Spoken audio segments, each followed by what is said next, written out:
E aí, Thaís, pode ou não pode? Olha, Guto, digamos que pode. Então tá no ar o podcast sobre assuntos gerais, cultura e entretenimento, fazendo sua estreia em grande estilo. Começamos nosso primeiro episódio já com convidados e um assunto super especial. Trazemos hoje aqui o Nordeste brasileiro retratado através do cinema nacional. Para esse papo, a gente tem três queridos que vocês já vão escutar. O nosso primeiro convidado é mestre em Geografia pelo UFRJ e licenciado em Geografia pela UERJ, nascido na Paraíba, embora se considere carioca. João Sanches tem sua pesquisa em Geografia Urbana, Gêneros e Sexualidade aplicados à organização interna nas cidades. Fala um aí pra gente, João. Oi, gente, tudo bem? Obrigado pelo convite. Eu espero que eu possa acrescentar à discussão. O nosso próximo convidado também vem de terras nordestinas. Nascido no Ceará, Francisco Roberto da Costa é bacharel em design pela Unicarioca e atualmente trabalha como designer multidisciplinar para diversas mídias. Chegou ao Rio de Janeiro com apenas 3 anos, mas carrega histórias do sertão contadas por sua família. Diz um oi aí, Roberto. Oi, gente, boa noite e obrigado pelo convite também. Eu espero que eu possa contribuir aqui bastante. Olha, Guto, a gente tá muito chique. E para completar esse time, eu apresento a vocês essa mulher que é carioca, estudou audiovisual na Universidade Federal do Rio de Janeiro, iniciou sua trajetória profissional no Grupo Globo como estagiária e trabalha lá desde então.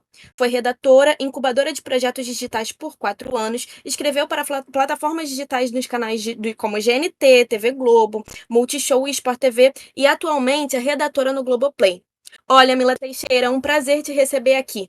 Oi, gente, boa noite. Obrigada pelo convite e também espero que eu possa contribuir alguma coisa para essa discussão. Eu tenho certeza que sim, gente. É muito legal receber vocês aqui. O nosso papo de hoje, como foi dito, a gente vai falar um pouquinho sobre como o Nordeste brasileiro está representado no cinema nacional. A gente pesquisou, deu uma vista em alguns filmes, e aí a partir de 3 filmes nacionais que têm exportação, têm exibição em salas internacionais e também carregam muitos prêmios, a gente vai conversar sobre a percepção de vocês, tá?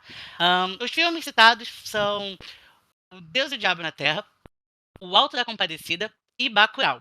Então, começando um pouquinho aqui por essa conversa, eu queria direcionar para a Mila uma pergunta, e até porque a Mila já escreveu para diversas séries do Globoplay, a gente viu aqui que ela carrega aí muito dessa veia de cinema, TV.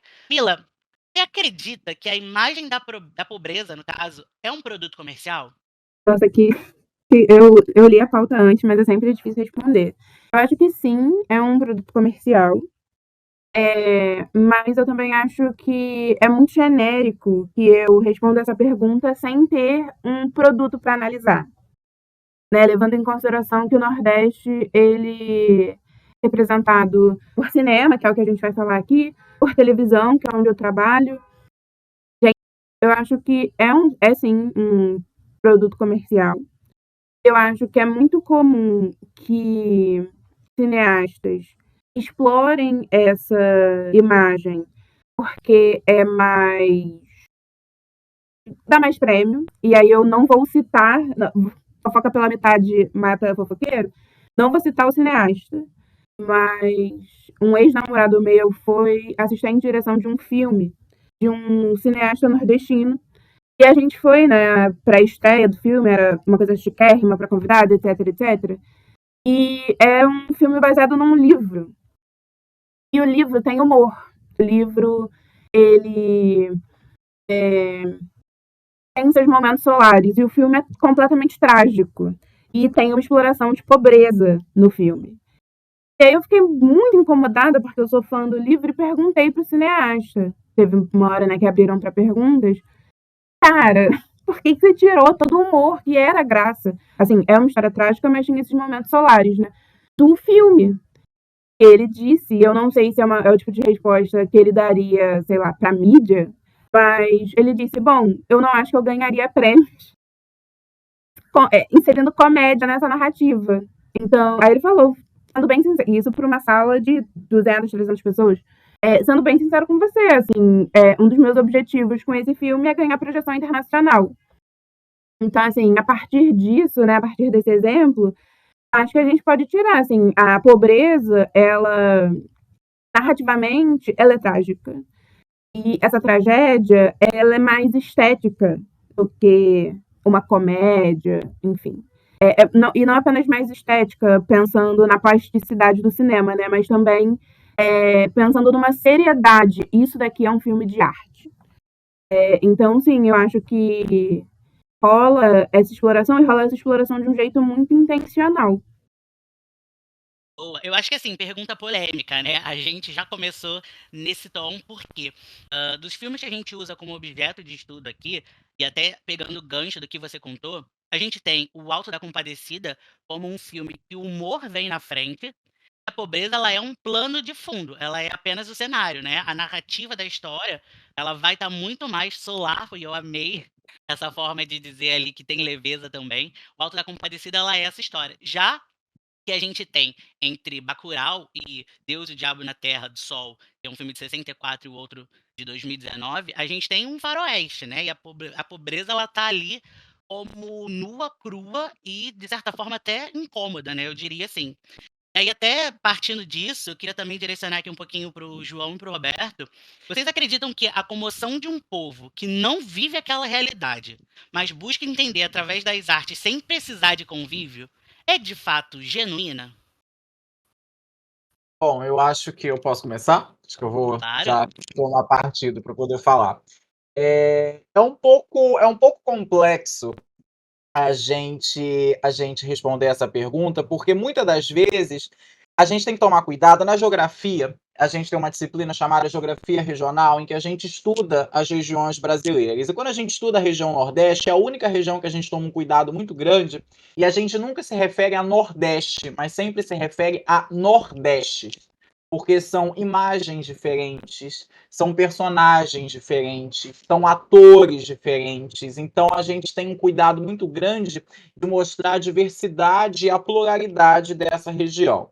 Então, quando a gente fala de que as imagens que são projetadas, isso se a gente pegar historicamente falando, na grande mídia, né, entre a década de 80 e a década de 90, quando a questão da seca se torna de fato um problema nacional, né, quando as pessoas começam a falar a palavra seca de maneira mais assertiva, né, deixando de lado a questão da estiagem e tal, as imagens elas são imagens completamente deturpadas, elas são imagens para causar comoção, elas são imagens para causar, de uma certa forma ou de outra, uma espécie de pieguice, uma certa misericórdia em relação ao povo nordestino e a todo o sofrimento, mas não se traduz em medidas de ajuda, não se traduz de fato numa discussão maior de como solucionar essa questão, que passa inclusive por decisões políticas, não é apenas um problema natural e climático. Então eu acho muito perigoso a gente se guiar por essas imagens que são projetadas pela mídia, que são imagens que são criadas exatamente para despertar a misericórdia, para despertar o espanto, para despertar a comoção com uma situação que na grande maioria das vezes não é a realidade. E eu acho que falta muito o conhecimento a respeito da região Nordeste. No dia que a Thaís me fez esse convite, eu estava dando aula para o 7º ano sobre o Nordeste, e eu citei o Alto da Compadecida, inclusive. E meninos, né, de 12, 13 anos de idade, nunca haviam assistido o Alto da Compadecida. E eu sempre faço essa dinâmica, né, já há quase 10 anos de sala de aula, que quando eu dou essa aula de Nordeste, eu pergunto para eles: o que vem na cabeça de vocês quando você fala a palavra Nordeste? E a associação a esses elementos, seca, pobreza, miséria, desgraça, são muito fortes, né? Então eu acho que a gente precisa tomar muito cuidado, porque as imagens, além de não serem verdadeiras, elas são projetadas para criar algum tipo de sentimento que não é um sentimento realístico a respeito da vivência da região Nordeste. É impossível você viver a realidade, contemplar a realidade com essas imagens que são projetadas, que são escolhidas propositalmente para gerar sentimento, para despertar a emoção das pessoas. João, eu achei engraçado enquanto você foi comentando sobre essas imagens de sofrimento. Tudo que você falava me remetia a todas aquelas Uhum. imagens que a gente vê, por exemplo, de imagem de sofrimento e fome na África, né?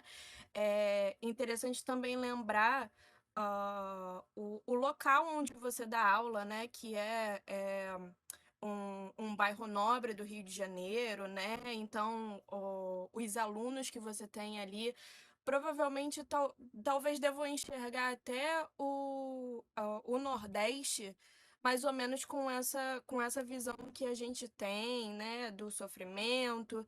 E aí eu queria trazer também essa pergunta tanto para o Roberto, né, quanto para você, João.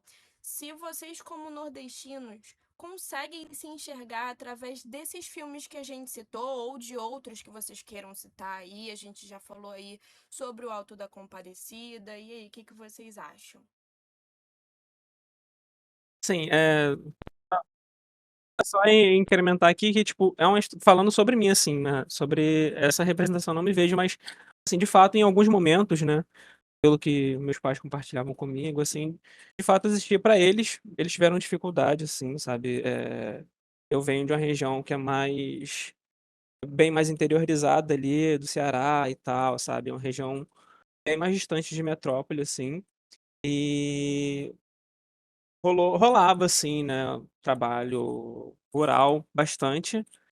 Meu pai fazia bastante trabalho rural, minha mãe também. Então, assim, era um meio que eles encontravam ali da região, né, de sobrevivência. Né? Por exemplo, grande parte da trajetória da minha família veio de metrópoles, né? Metrópoles essas, inclusive, bastante desenvolvidas. Então, grande parte dessa representação midiática, eu não me vejo, enquanto um cidadão de lá, representado, entendeu? Inclusive, me incomoda muito. E quando eu era criança, nos anos 90, né? Volta e meia, exibia aqueles documentários. Inclusive, tem um documentário que me marca muito, que foi feito pelo Fantástico na época, que era o Viúvas da Seca, né? E que mostrava, até acho que recentemente, algumas semanas atrás, o Fantástico resgatou esse documentário para mostrar a situação atual dessa cidade. As crianças pobres, né, brincando com osso, né, aquela coisa toda. Então, aquela coisa toda de desgraça, né, aquela pobreza, miséria, aquela música triste de fundo, né, geralmente uma música bem fúnebre. Então, essa associação, de fato, não foi parte da minha infância, não é parte das memórias afetivas que eu criei a respeito de lá. E me incomoda muito, inclusive, essa ideia de você reduzir o Nordeste ao sertão, essa imagem negativa. Ou aquele sertanejo animadinho que vai vencer todas as dificuldades e barreiras porque ele é naturalmente forte. Isso é bizarro também, né? Atribuir essa fortaleza por ser sertanejo, por ser nordestino, que não é verdade. Ótima colocação, muito bom. Até seguindo aqui, acho que vale muito a gente. Vocês acabaram citando muito sobre como tem essa visão do nordestino por todo o Sudeste, por todo o Brasil, né? Eu peguei muito essa ideia do falou do Nordeste, pensou no cacto, e, cara, acho que é isso. Apesar da gente ter no Nordeste, grande parte dele ali sendo litorânea, perto de praia, que é uma outra estética, a gente ainda, quando fala a palavra Nordeste, vai para o sertão, vai para a seca, né? E aí, até continuando aqui um pouquinho ainda com os meninos, e pelo que eu sei do trabalho do João, se a gente for traçar aqui uma diferença entre periferia do Sudeste, sabe? E tem desigualdade social, tem crítica social ali quando você pensa em alguma coisa a ser falada sobre, aonde você vê o que realmente fica distante, diferente ou não fica de um sertão nordestino? É interessante, né? Porque, de maneira geral, existe uma desigualdade regional no Brasil, né? O Brasil é um país de dimensões continentais, então não tem como as regiões terem os mesmos níveis de desenvolvimento econômico, industrial e tal. Então, essas desigualdades regionais, elas existem. Mas dentro dessas regiões, as desigualdades sociais, as desigualdades de classe, elas não se modificam muito, não. A ideia é porque, historicamente falando, foi construída essa ideia de que o Sudeste é o motor do país, é a área mais importante, mais industrializada, mais desenvolvida, e exatamente por isso que teve esse êxodo rural intenso para cá, ali em meados do século XX, diz que é aqui a terra das oportunidades. Mas hoje, se você for visitar o interior do Nordeste, inclusive eu tive essa oportunidade na época que eu cursava graduação em Geografia, de visitar a cidade de Canudos, né, que tem essa importância histórica por conta do movimento de Canudos e tal. A periferia de São Paulo, Rio de Janeiro, em termos de pobreza, de falta de oportunidades, de desemprego, etc., é muito similar às periferias de estados da região Nordeste. E também é muito similar às questões socioeconômicas que nós encontramos na região Nordeste, no sertão nordestino. Então, essa ideia desse Sudeste desenvolvido, do Nordeste atrasado, onde a pobreza é pior lá, a miséria é pior lá, a fome é pior lá, também faz parte desse discurso de marginalização da região Nordeste. Porque se tem pessoas em situação de rua lá, tem pessoas em situação de rua aqui. Se tem pessoas com dificuldades financeiras, abaixo da linha da pobreza lá, aqui então cada vez mais tem muito menos. E a situação tende a ser pior aqui Porque o nível de renda geral da região sudeste supera o da região nordeste. Então, se a pobreza lá existe, aqui é 10 vezes pior, porque o abismo social aqui é maior. E só para trazer uma informação que eu acho bem interessante, que inclusive saiu na semana passada, quem vai puxar a economia do Brasil nos próximos 10 anos é o Nordeste. Então a gente desmistifica muito essa ideia, sabe? De que, olha, lá é miserável, é mais pobre do que o restante do Brasil. Muito pelo contrário. Tanto é que grande parte das indústrias estão indo para lá, as atividades comerciais todas estão indo para lá. A galera que veio para cá nos anos 80 e 90 estão indo para lá exatamente por conta desse crescimento econômico. A pobreza é um fenômeno nacional. Ela se altera muito pouco em relação ao seu alcance, em relação à sua estrutura, né? E ela se pronuncia mais na região sudeste exatamente por ser uma área economicamente importante, né? Mas não tem muita diferença. O vento que venta lá não é pior que o vento que venta aqui, não. Exatamente, João. Eu percebo essa mesma coisa, assim. A minha família, ela veio pra cá, assim, meu pai veio pra cá primeiro, com esse intuito. Aí logo em seguida veio eu e minha mãe, assim, eu para 3 anos ali. E hoje em dia, enxergando esse cenário, eu percebo que se a gente tivesse ficado lá, acho que a gente não teria passado pelas coisas que a gente passou vivendo aqui no Rio de Janeiro, sabe? Morou na periferia, né, Roberto? Então, eu vim pro Rio, eu morei na favela durante 25 anos da minha vida, assim. Em um determinado momento, meu pai virou caseiro de um sítio no Recreio, que a gente ficou no máximo uns 6 meses, lá 8 meses, até que a gente foi a Jacarepaguá, numa comunidade, e se estabeleceu lá até hoje. Assim, lá eu vi situações de pobreza bem maiores de quando eu fui pro Ceará, visitar minha família lá, e tipo, completamente diferente, sabe? João, se você me permitir, deixa eu só seguir nessa linha de pensamento aqui, se me permitir abrir um parênteses para o João explicar um pouquinho, porque assim, ele falou muito da miséria que tem lá, tem aqui, né? Eu conhecendo um pouco do trabalho do João, acredito que ele possa explicar um pouco pra gente, porque ele pôde ver isso, presenciar isso e vivenciar isso na pele também, num projeto de estudo que ele fez. Você pode citar um pouquinho pra gente, só pra gente ter uma noção do que você viveu? Sim, essa história é meio doida, né? Mas vamos lá. No ano de 2016, eu resolvi fazer uma pesquisa junto com um grupo de pesquisa que eu participava sobre a questão da pobreza no Brasil, né? Vocês devem se lembrar que em 2016 o Brasil ainda estava sofrendo as consequências daquela crise econômica pós-golpe de 2016. Eu fui estudar as pessoas em situação de rua na área central de São Paulo. E eu vivi na rua durante algumas semanas com essas pessoas na condição de pessoa em situação de rua. E tentando entender como aquelas pessoas se comportavam, tentando entender os motivos que levaram elas lá, tentando entender como elas se organizavam no espaço da cidade. E chama a atenção uma quantidade imensa de pessoas que vieram naquele êxodo rural do Nordeste para cá, nos anos 80 e 90, e que infelizmente não conseguiram condições de trabalho, de emprego, como eles almejavam. Aí ajuda também a gente a justificar essa ideia de que a pobreza lá é maior do que aqui, e que queriam voltar, inclusive, para a terra natal, para ficar perto da família, porque lá tinha mais condições de arrumar emprego, porque lá eles tinham condições de aumentar a renda. Então, tem uma história, inclusive, que é muito curiosa, isso me marcou muito, né, pessoalmente falando, de um senhor que morava no Ceará, e ele tinha uma família estruturada, trabalhava no campo e tal, e o filho dele foi assassinado com 18 anos de idade por conta de uma briga de terra. E esse senhor enlouqueceu. E diante disso, ele jurou vingar a morte do filho dele. E nesse processo, né, que ele enlouqueceu literalmente, ele veio para a região sudeste jurando que o filho dele, jurando que o assassino do filho dele, perdão, morava em São Paulo. E ele vagava pelas ruas. Isso já tinha relativamente uns 15 anos, né, que aconteceu o crime e ele veio para cá, ainda na sanha de achar o assassino do filho dele. Então, isso também é um elemento interessante que coloca essa questão. Os nordestinos vêm para o Sudeste apenas, não somente para poder buscar melhores condições de vida. Isso é péssimo. Porque vem para cá procurar emprego, melhores condições de vida. Não. São vários os motivos que levam eles, que levam a gente, né, a vir para cá, e que não são necessariamente motivos econômicos, pobreza, desemprego, atraso. Aliás, eles sofrem isso muito mais aqui na região Sudeste do que propriamente na região Nordeste. Sim. Eu ia até levar pro outro lado, né, do que a gente tinha falado sobre faroeste, que eu fiquei com isso na cabeça, e aí contando essa história, eu queria devolver pra Mila. Mila, você acha que a gente consegue gravar um faroeste urbano contando essa história? Pensando na convenção do gênero, assim como, sei lá, em comédia romântica o casal fica junto no final, pensando no faroeste enquanto gênero, tem uma exploração de pobreza. Isso vai rolar aqui, vai rolar nos Estados Unidos, vai rolar na Itália e por aí vai, faz parte do gênero. Então, sei lá, um cineasta diz que, nossa, vou fazer um faroeste disruptivo em que não vai ter exploração de pobreza. Eu acho muito difícil justamente porque faz parte do coração do gênero.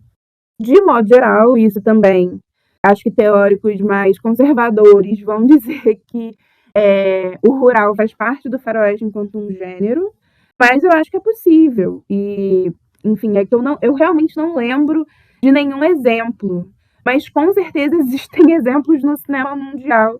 Com certeza eu já li alguma crítica de cinema falando, faroeste urbano. Talvez tenham falado isso de algum filme do Tarantino, mas acho que é possível, sim. E vocês acreditam, assim, deixo aberto agora para os três, que o presente do Nordeste, ele conta a mesma história que foi contada nos últimos 60 anos?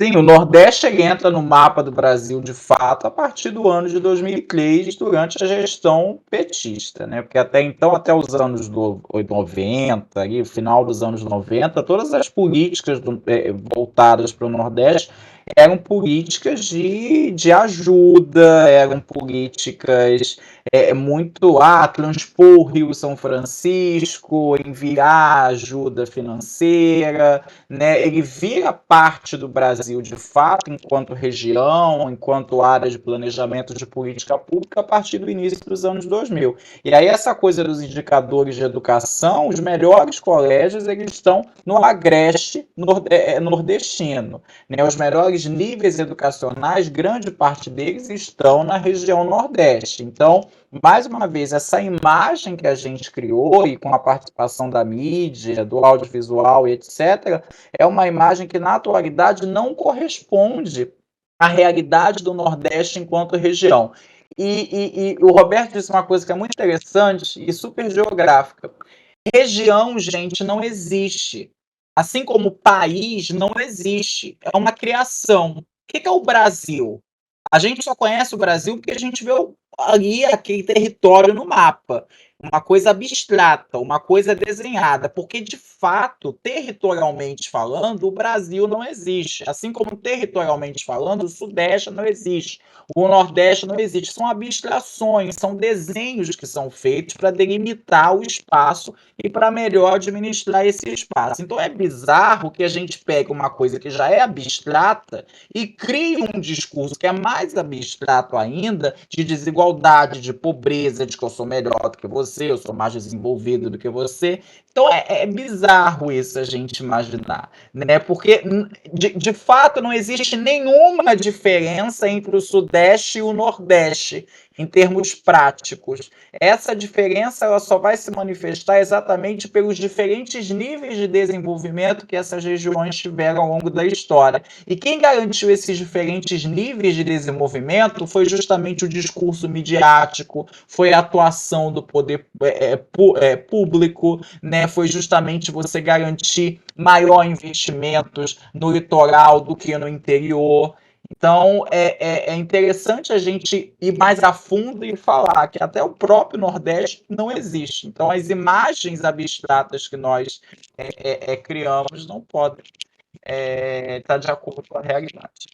Cara, eu acho que é meio por aí, assim, sabe? As pessoas não têm essa dimensão de diferença dos estados, da diferença regional ali, da cultura de cada lugar, sabe? Eu acho que é uma coisa, a galera vê ali mais pra as partes turísticas mesmo, ele tem uma visão meio deturpada.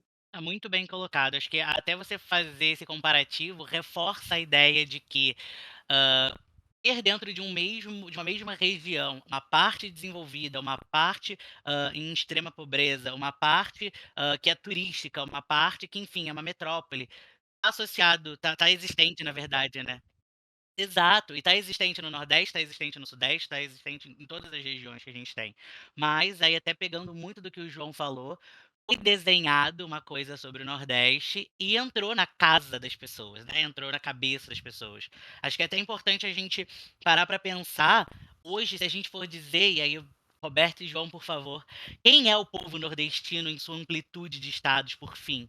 A gente vai ter, eu sei, né, assim como um sudestino, eu tenho a Bahia, Fortaleza e N lugares paradisíacos que são destino de férias e que estão na imagem das pessoas, mas parece que não vem esses lugares como o Nordeste, certo? Me corrijam. Eu vou até compartilhar uma experiência, né? Enfim, toda vez que eu dou aula sobre o Nordeste pro sétimo ano, eu faço uma experiência que é colocar no quadro a palavra Nordeste e pedir que eles falem as coisas que vêm na cabeça deles. Em seguida, e obviamente eles vão falar tudo aquilo que a gente já citou aqui, e em seguida eu mostro para eles imagens, né, de polos industriais do Nordeste, praias, né, do litoral nordestino, Pernambuco e tal. E aí, automaticamente, isso é bizarro. Quando eu mostro as praias, por exemplo, todos eles acham que essas praias ficam ou em algum balneário do Caribe ou em alguma ilha no Oceano Pacífico. Aí eles ficam chutando, isso aí deve ser Maldivas, isso aí deve ser aquilo. Então, é muito bizarro. E essa questão da imagem do restante do Brasil sobre o Nordeste é percebido através de uma xenofobia. Uma xenofobia muito implícita, né? Vocês sabem que tanto no Rio de Janeiro quanto em São Paulo, o nordestino ele é chamado no Rio de Paraíba, né, e em São Paulo de baiano. Né? E quando você refere a uma pessoa que veio do Nordeste como Paraíba ou baiano, você está praticando uma xenofobia implícita, porque você reduz toda uma diversidade de estados que compõem aquela região, né, a uma figura aleatória que você criou e de maneira completamente a diminuir, a criticar, né, a menosprezar aquela pessoa. Você não atribui nenhum gentílico, né? Você não fala nem paraibano, né? Você não fala nem pernambucano, mas você atribui uma ideia que você criou, uma ideia preconceituosa, uma ideia limitante sobre aquela região e as pessoas daquela região. Então, ainda hoje, isso ficou muito nítido nas eleições, tá, gente? Eu acho que as eleições escancaram exatamente como o Brasil ainda enxerga o Nordeste.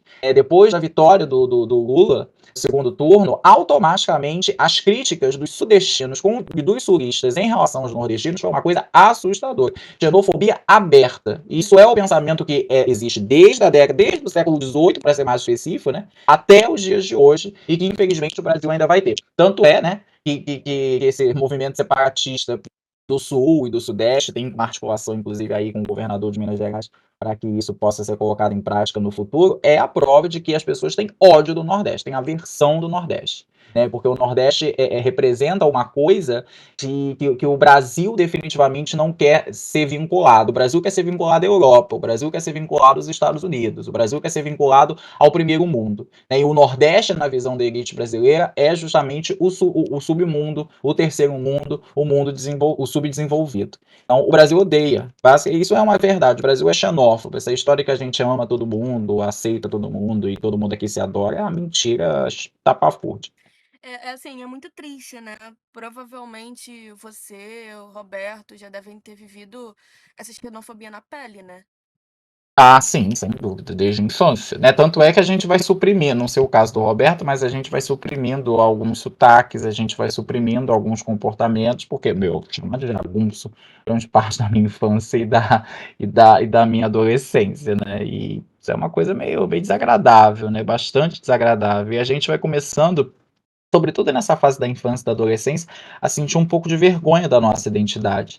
Mas aí depois que a gente cresce, vai se empoderando, vai tendo esse conhecimento, né, da importância da identidade, a gente vai tentando resgatar, pelo menos eu vou tentando resgatar isso ao máximo. Mas é bizarro. E o pior que é isso, é uma xenofobia implícita, na piadinha, né, na falar do cabeça chata, né, do eu ouvia diversas vezes, comedor de rapadura, comedor de farofa, enfim, é algo que vai minando a autoestima, né? Eu queria Eu queria voltar aqui até umas casinhas, porque acho que a Mila ela abriu muito e falou sobre o cinema novo, muito bem colocado.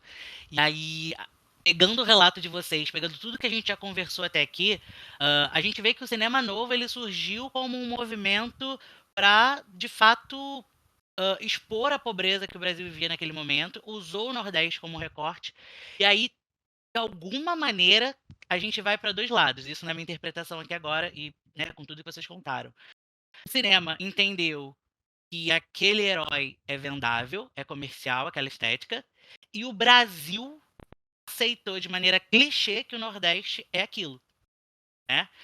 Então, o cinema novo que começa com um movimento político ele acaba depois, ao meu entender do debate aqui que a gente está tendo, criando duas raízes, né, duas ramificações, na verdade, que fazem a identidade do Nordeste continuar viva através daquele herói que vende, daquele cunho ali comercial, e criando e reforçando cada vez mais a imagem do que é o Nordeste como uma coisa só, né?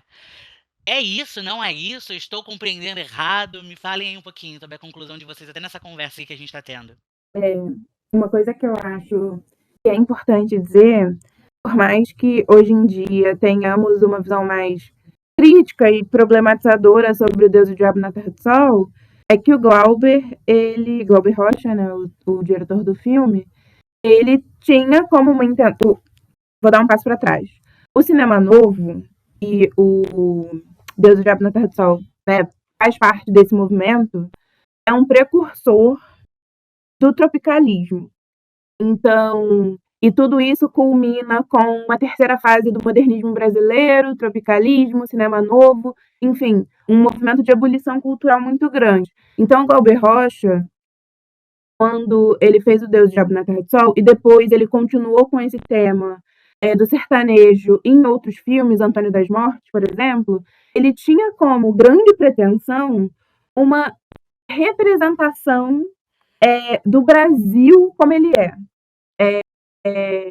Então, ele tinha uma coisa muito forte de uma autonomia brasileira de se contar a própria história, do sertanejo como protagonista. E, diga-se de passagem, não apenas Glauber, como o cinema novo como um todo, o primeiro, historicamente, né, o primeiro filme que a gente considera como o primeiro filme do cinema novo é do Nelson Pereira dos Santos, que é o Vidas Secas, que é inspirado no livro do Graciliano Ramos. Então, desde o começo do cinema novo tem essa exploração de pobreza, né? E Glauber achava que era importante essa representação de pobreza como uma forma de dar voz a essas pessoas. Então, assim, de boas intenções, o inferno tá cheio, mas ele tinha, enquanto comunista, ele tinha essa preocupação social, né? Ele, enquanto um cara, classe média alta, vindo de uma pequena burguesia, artista, etc, etc, tinha essa preocupação de dar voz a pessoas pobres. E eu gosto do Glauber enquanto persona, mas eu não sou tão fã, assim, de filmes dele. E Deus e o Diabo na Terra do Sol umas 5 vezes na faculdade, assim, não aguento mais esse filme. E, particularmente, acho que os filmes dele, eles são chatos, assim, acho que essa é a palavra, né, em bom português.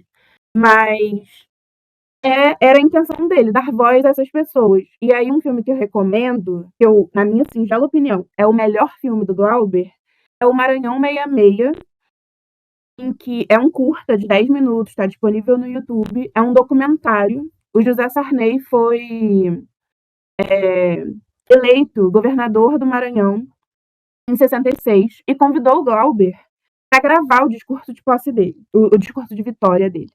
E aí Glauber foi e Sarney, né, vindo de uma família latifundiária, etc, etc, Glauber achou o discurso muito incongruente, assim, o Maranhão tinha altos níveis de pobreza naquela época. E aí Glauber pega o discurso do Sarney, que acho que é uma coisa absolutamente genial, e vai para o interior do Maranhão gravar a realidade das pessoas do Maranhão naquela época. E claro, né, quando eu digo realidade, eu sei que é um recorte, e é um recorte, o documentário, enquanto um gênero cinematográfico não retrata a verdade, isso é uma falácia, né, do gênero. Então ele vai lá pegar esse recorte para casar com o discurso do Sarney, e é aquela coisa, o Sarney falando do Maranhão enquanto estado super potente, e o Glauber, olha como é de fato o Maranhão. Mas é o Maranhão que Glauber quis mostrar. A mesma coisa pode ser feita, sei lá, no Leblon, aqui no Rio de Janeiro, que tem favela no Leblon. Então, a gente poderia fazer esse tipo de documentário atualmente. Mas, naquela época, Glauber tinha essa grande pretensão e ele era uma pessoa super pretensiosa, super ambiciosa, para o bem e para o mal, de dar voz a essas pessoas. Ele deu voz, de fato, a essas pessoas? Eu, particularmente, acho que não, mas acho que é importante. Não sei se eu estou defendendo ele, porque eu simpatizo muito com a figura dele, mas é isso, assim, era a grande intenção dele. Nossa, se representar essas pessoas, sabe? Aproveitando esse gancho, vocês acham que ainda dá tempo da gente retratar esse Nordeste? Vocês acham que a gente consegue, no atual momento do cinema brasileiro, a gente consegue exportar o Nordeste de numa outra realidade, né? Na verdade, no real sentido do Nordeste, né? No real sentido do Brasil. O que vocês acham? Tá vindo aí o segundo filme, né? Do Alto da Compadecida. Será que a gente vai continuar utilizando essa estética da fome, da pobreza, ou a gente consegue salvar essa imagem? Olha, eu definitivamente acho que não. E aí eu volto de novo a essa, digamos assim, incursão que eu fiz pelo interior do Nordeste durante minha graduação.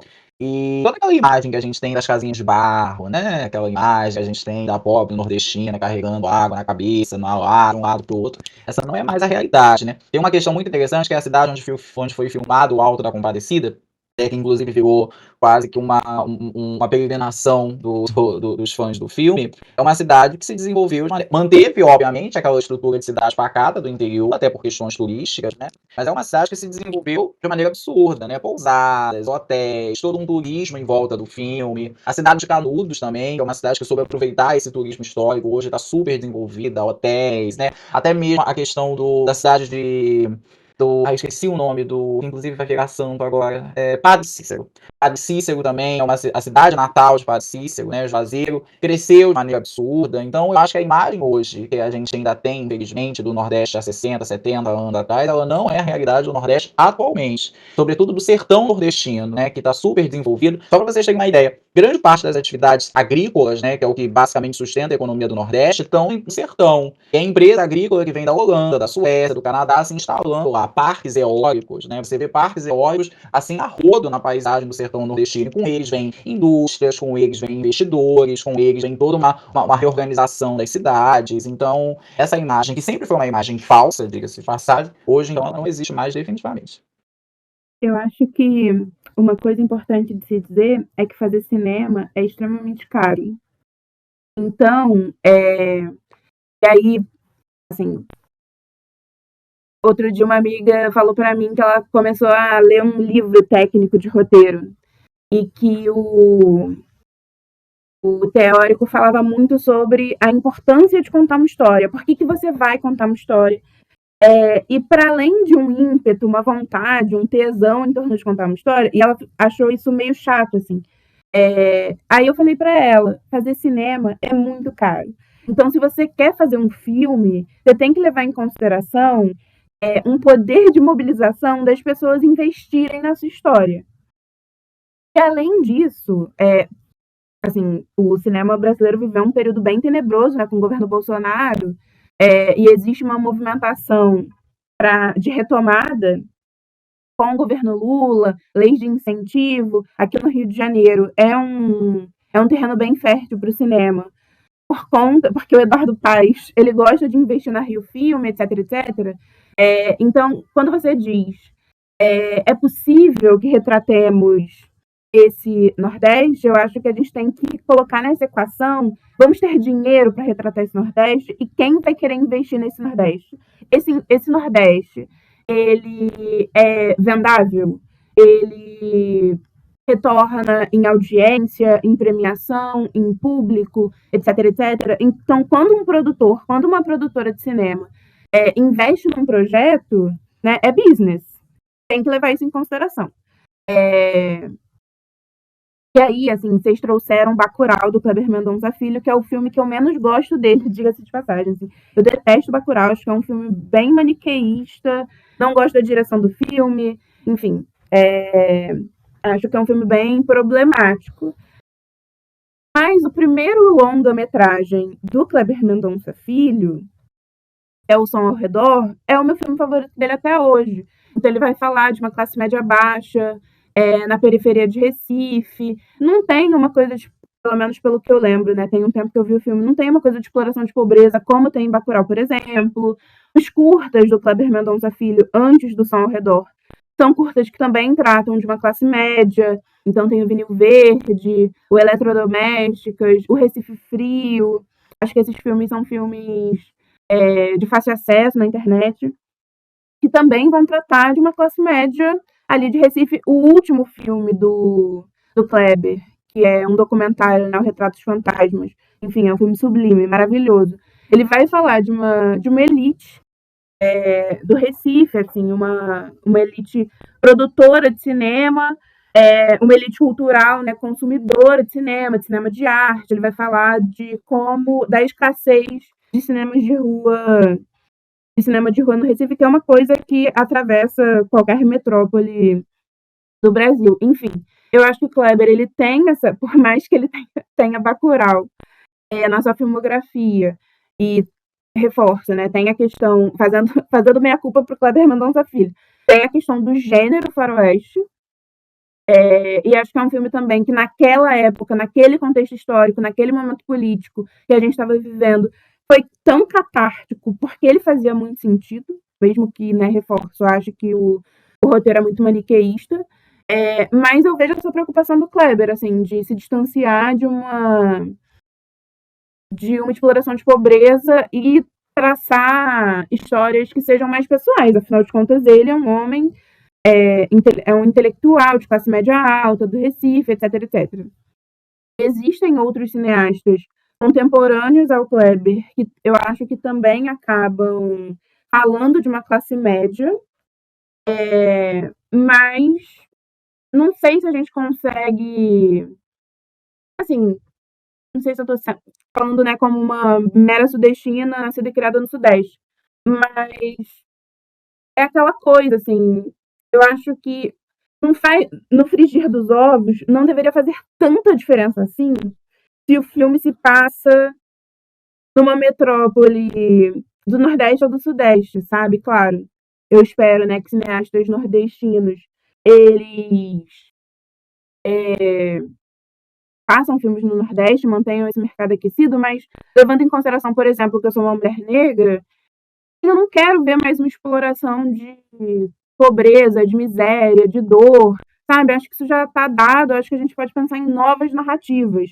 Então, a série que eu estou desenvolvendo atualmente, que eu espero que invistam dinheiro nela um dia, é uma comédia romântica, que se passa no Rio de Janeiro, mas enfim,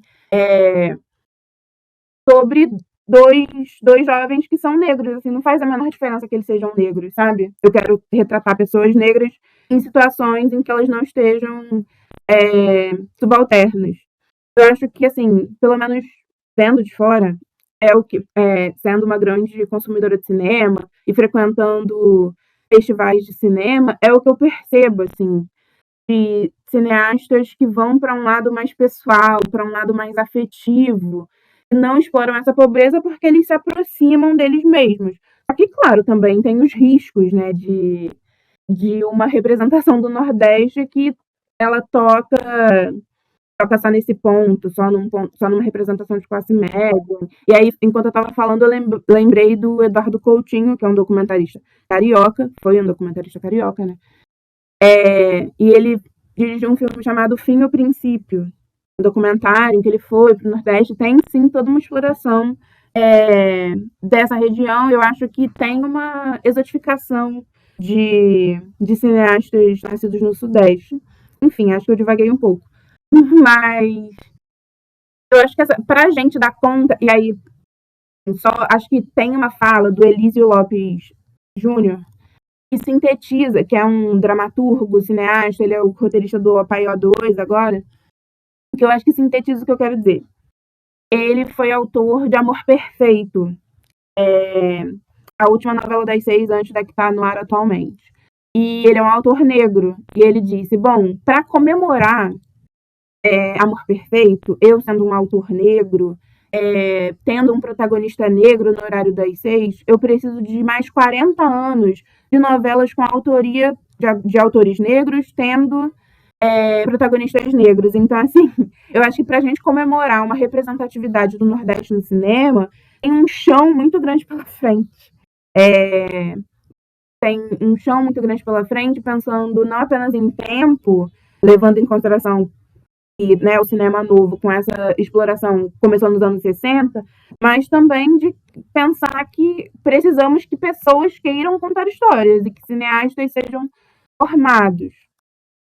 Enfim, falei muito. Falou muito e fez todo sentido. Sim, acho que é isso mesmo. Concordo, né? Acho que a gente teria aí que ter muita comédia romântica sem ser um pastelão clichê, né, de comédia, porque geralmente ainda tem essa associação. Se você foge da pobreza do Nordeste, você entra no caricato, né? O João falou muito sobre isso, o sertanejo engraçado que vai viver aquela aventura. Então a gente tem que gravar muita comédia romântica, muita coisinha leve, muito curta fofinho, tudo ambientado no Nordeste para que a gente mostre mais da pluralidade desse Brasil e principalmente dessa região que é tão rica de inúmeras formas diferentes. Gente, acho que amei, acho que a gente tem material pra caramba aqui, tem muita coisa legal. Queria agradecer demais a participação de todos. Meninos, tem mais alguma coisa que vocês queiram trazer para agregar aqui para o nosso discurso? João, Roberto?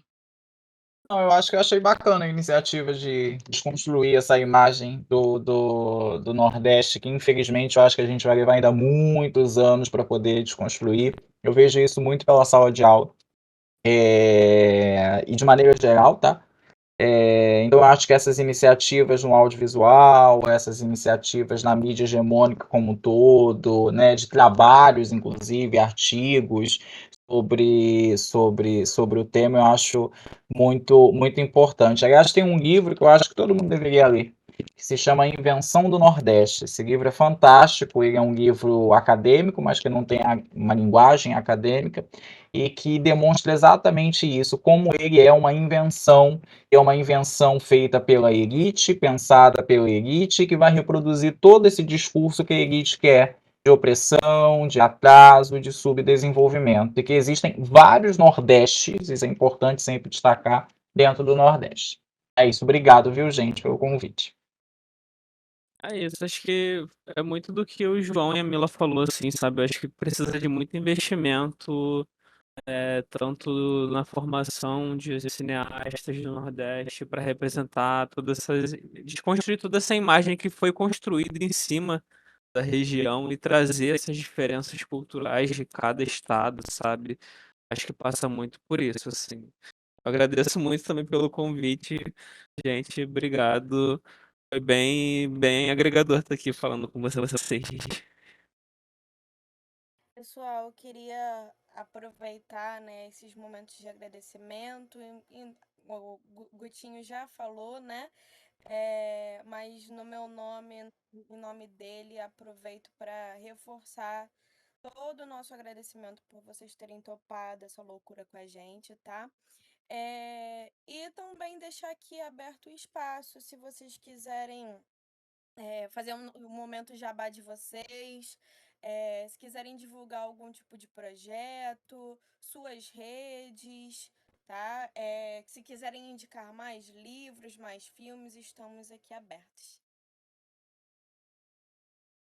Eu posso começar, então. Eu sou poeta, que é esse gênero literário que ninguém lê, só poetas, brincando. E eu tô nas redes sociais, assim, Twitter e Instagram como Poetas São Pobres. Publiquei o meu primeiro livro em 2021, ele se chama Proclamação da Vulgaridade.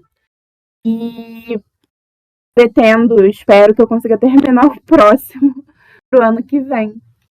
É isso, obrigada. Então, eu estou num processo de escrita de um livro, né? Um livro mais de conteúdo acadêmico, justamente para a gente poder entender um pouco dos conflitos que estão acontecendo no mundo atual, né? Que são vários, embora a mídia só dê destaque para alguns, e entender a relação deles com essa nova ordem mundial que está se desenhando, né? Com essa perda de hegemonia dos Estados Unidos. E minhas redes é @joão com U, _Sanches, viu? Obrigado, gente, de novo. Eu não tenho nenhum projeto nem nada, desculpa, João, só pra terminar aqui, mas eu não tenho nenhum projeto em curso, assim, eu sou designer, de vez em quando eu faço alguns cartazes, algumas artes visuais aí, mais gráficas. Meu arroba é meio complicado, underline costa.hobby, underline, é esse. De vez em quando eu coloco alguns trabalhos ali, eu tô começando a usar isso para divulgar algumas artes que eu faço. É isso. Mandem jobs pro Roberto. Muito obrigado a todos. A quem ouviu até aqui, muito obrigado também por abrir espaço para esse debate, que com certeza ainda renderia muito e com certeza ainda precisa acontecer mais vezes, porque, como foi dito, tem muita estrada aí para a gente rever a carinha do Nordeste e se rever como brasileiro também, né, tendo orgulho de tudo que está aqui no nosso território nacional. E assim, quem sabe a gente exporte mais filmes contando outras histórias com o mesmo cenário ou um cenário, digamos, mais plural. Acho que essa é a palavra final que a gente consegue deixar aqui sobre o Nordeste. Toda a pluralidade do Nordeste. Thaís?